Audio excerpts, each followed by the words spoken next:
mas eu entendo tudo que eles falam. Estou aqui querendo-te. Mas eu entendo tudo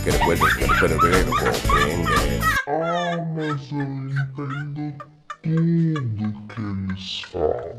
Essa é uma afirmação muito comum de quem ainda não parou para estudar espanhol de uma vez por todas, né? Porque quando você realmente começa a se deparar com as situações reais do espanhol, ouvir aquilo que é de fato falado num ritmo normal, num dia normal, aí a gente começa a fazer uma afirmação totalmente ao contrário, né? Por que eles falam tão rápido? Meu Deus, eu não entendo nada. Quem aqui já passou por isso? Existem algumas razões que explicam aí o porquê que a gente tem essa sensação de que os nativos hispanos falam tão rápido. E às vezes nem sempre é tão rápido assim. Talvez tenha muito mais a ver com o seu nível de conhecimento da língua. E é isso que eu quero trazer aqui para você. Se você está chegando aqui pela primeira vez, seja muito bem-vindo. Eu sou a professora Juliana Maester. Já se inscreve aqui no canal para você receber todos os nossos conteúdos. Se você gostar dessa aula, deixa o teu me gusta para que a gente chegue cada vez mais para mais pessoas. Vamos entender aqui quais as razões que explicam essa nossa sensação e o que é que você precisa fazer para poder realmente entender um nativo hispânico. O primeiro motivo é que o espanhol é falado em mais de 20 países. Imagine você aí, se no Brasil, que é um país grande sim, a gente tem tantas diferenças de sotaques e de palavras, de jeitos de falar, de ritmos de fala, imagina a gente pensando aí em são 21 países que falam espanhol como língua nativa, tá? Língua oficial. Pensa aí nas variações, nas muitas possibilidades. E é por isso que pode ser que você esteja mais acostumado com uma variante e não com a outra, e isso dificulta a sua compreensão. O segundo motivo é decorrente disso, que são justamente os usos de diferentes vocabulários, expressões locais específicas e os coloquialismos. O que é isso, prof? Palavras, gírias que a gente usa no dia a dia e que muda de país para país.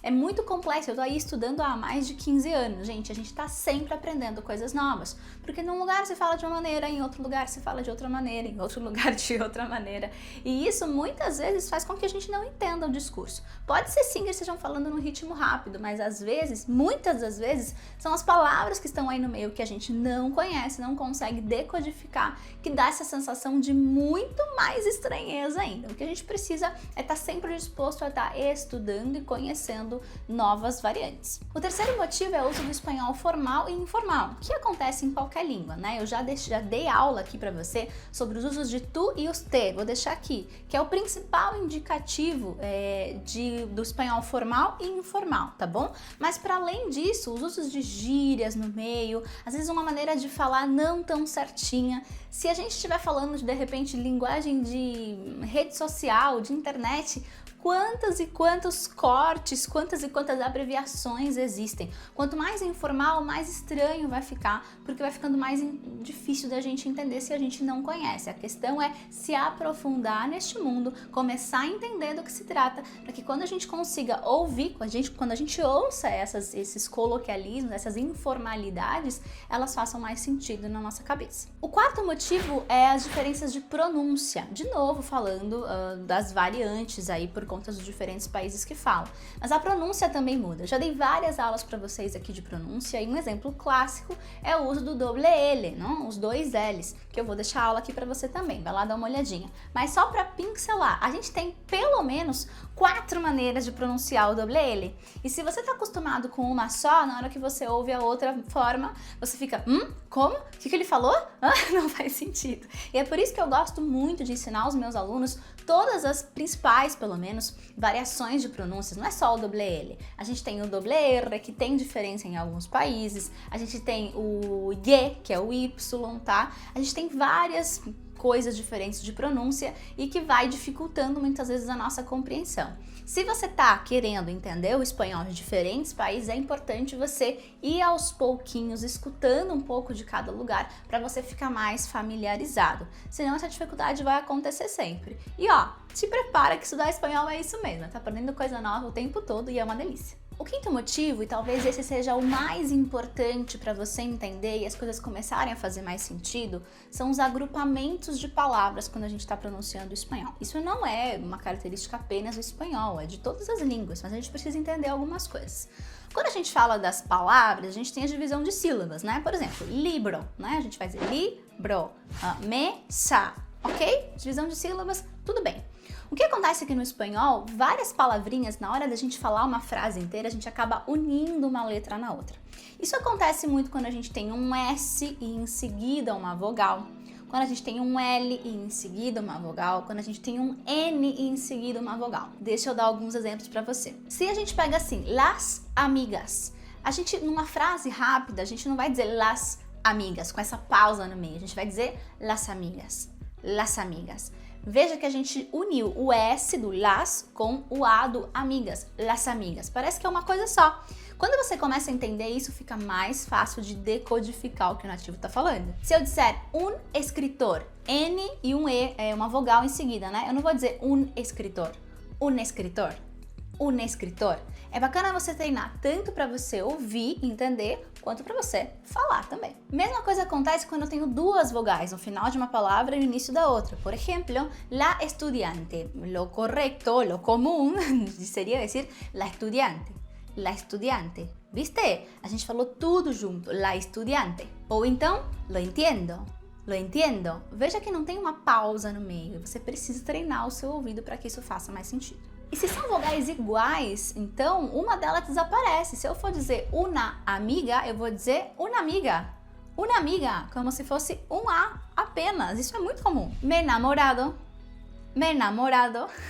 Quando na verdade seria me enamorado. E aí a gente lembra que o H no espanhol, la H, esse é o nome dessa letrinha, tá? Se você não conhece ainda, vem assistir essa aula aqui do alfabeto, em que eu explico todos os nomes das letras, tá?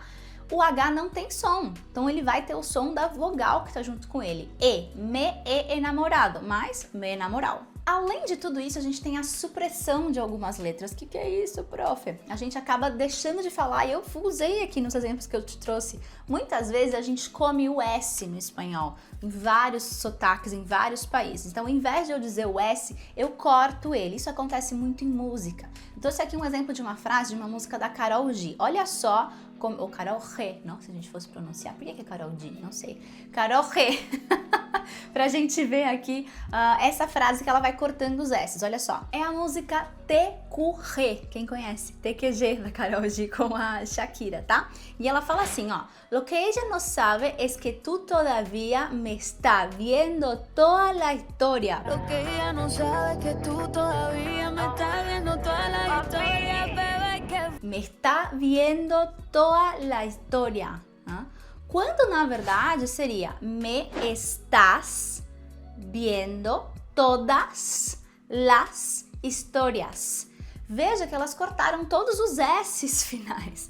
E isso é muito comum. E se você não está acostumado a ouvir, me está viendo todas las historias, não dá para entender, não faz sentido. Isso é muito comum dessa fala coloquial.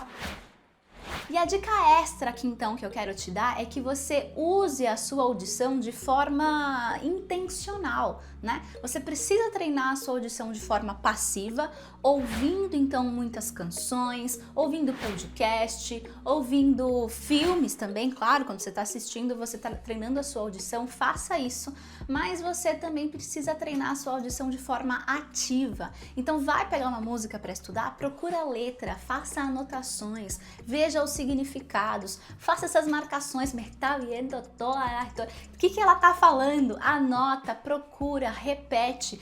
Tudo isso vai fazer com que você tenha um aprendizado muito mais rico, tendo muito mais informação. Eu faço isso até hoje, quando encontro uma música diferente, não entendi, vou lá, procuro, é importante. Então, coloque isso nas suas atividades aí de estudo, considere se aprofundar, é só aí que as coisas vão passar a fazer mais sentido e você vai conseguir começar a entender os nativos. Me conta aqui se você já tem esse costume de estudar ativamente, praticar ativamente a sua audição. E como é que tá aí quando você precisa conversar diretamente com o nativo, entender de fato? Tá rolando, não tá rolando? Me conta aqui que eu quero saber, tá certo? Te vejo aí nas próximas aulas. E olha só, se você quer se aprofundar nos seus estudos, quer ser meu aluno, deixa o seu nome aqui na lista de espera do Portal VHE, o meu curso completo de espanhol, tá certo? Um beijo, tchau!